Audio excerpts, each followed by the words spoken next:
Je m'appelle Flavien Blondel, donc je suis co-gérant de l'agence Acco Architecte située à Rouen et je suis associé avec Vincent Dubillot. Donc, on est une agence d'une quinzaine de personnes et on travaille exclusivement, ou essentiellement en tout cas, sur le marché public et en particulier sur des bâtiments de réhabilitation.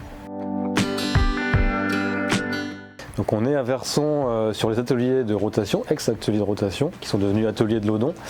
Donc le projet consistait en la réhabilitation de 2 corps de bâtiments, une maison de maître et une maison plutôt dédiée à des ateliers, anciens ateliers, en bordure de Laudon.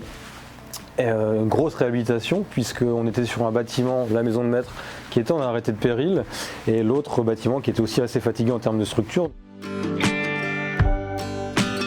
Alors, il y a une donnée qui est particulière sur ce projet, c'est qu'on a proposé et engagé auprès du maître d'ouvrage une isolation en béton de chaux-chanvre, notamment pour ce bâtiment dit bâtiment maison de maître.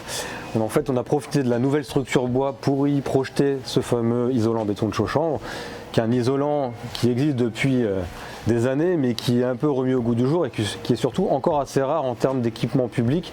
Donc c'est un peu la particularité de ce sujet, de ce site.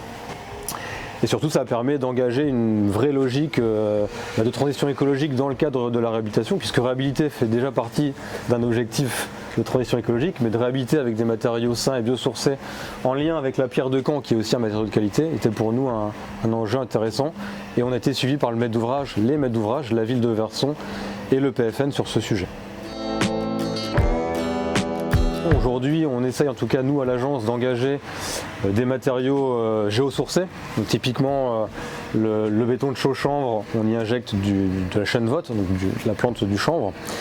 On peut imaginer d'autres logiques avec des bétons de terre. Donc je pense que c'est vraiment ce sur quoi il faut aller sur le domaine du bâtiment et pour la transition écologique afin d'avoir une réflexion un peu plus saine dans le cadre de construire.